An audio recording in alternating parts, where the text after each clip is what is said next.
Hello guys, this is Kanu and you are watching Computer Mastery. Today we are going to discuss the 7 tips if you want to start learn coding. Now, you think who can learn coding? And my answer would be anyone.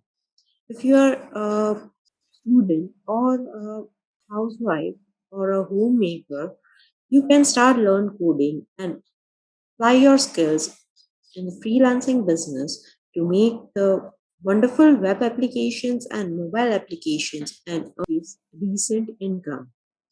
So we will discuss the 7 different steps one by one for the tips to start learning to code.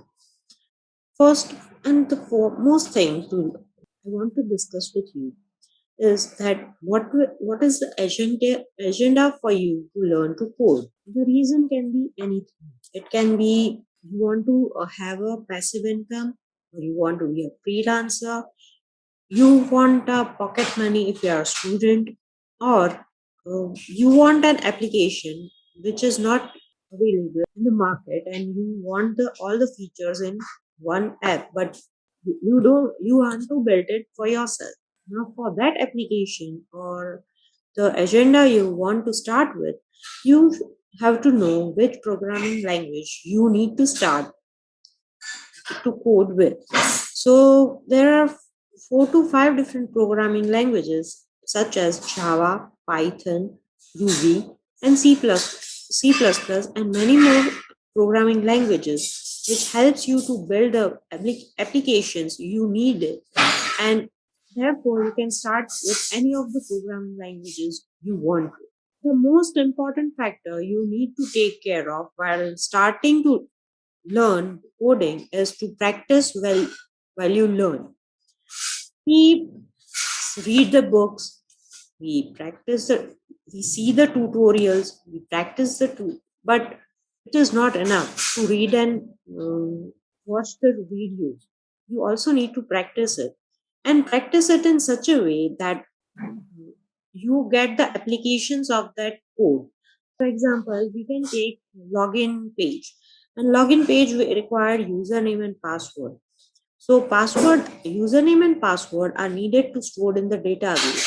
So practice the code that you will build a login page with the database in the backend, and when a user enters a username and password, the username and passwords are stored in the database.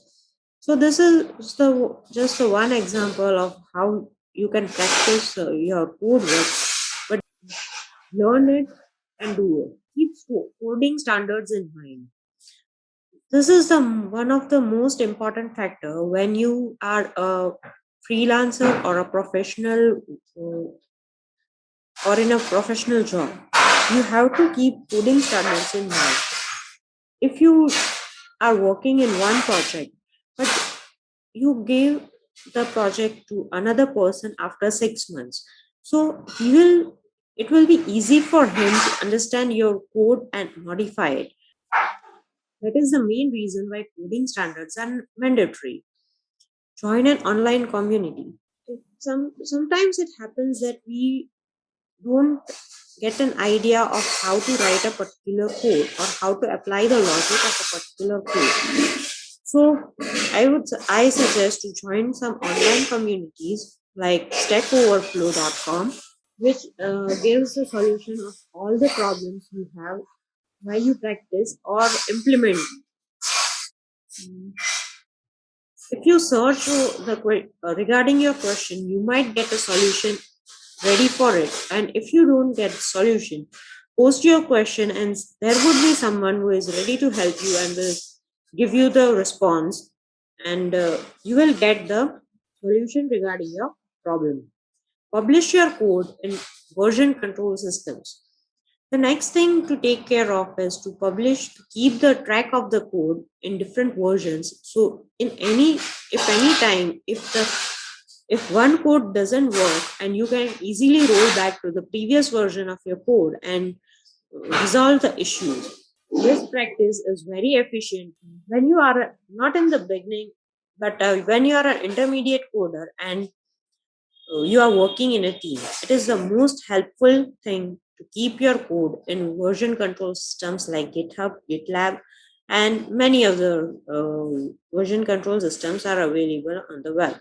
After doing your tutorials, I suggest to work on one project. Now, you will say, where should I find a project? If you have your own project, start working on it. And if you don't, go to freelancing sites, check the descriptions of the the projects similar to your programming language, pick up one project and implement it. This will also not help you clear your fundamentals, but will also help you to build your portfolio.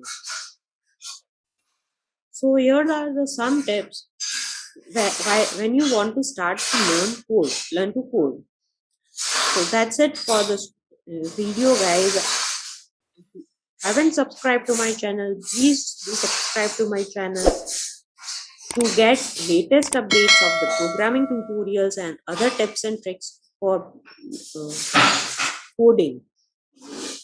And don't forget to like and share my video. Thank you.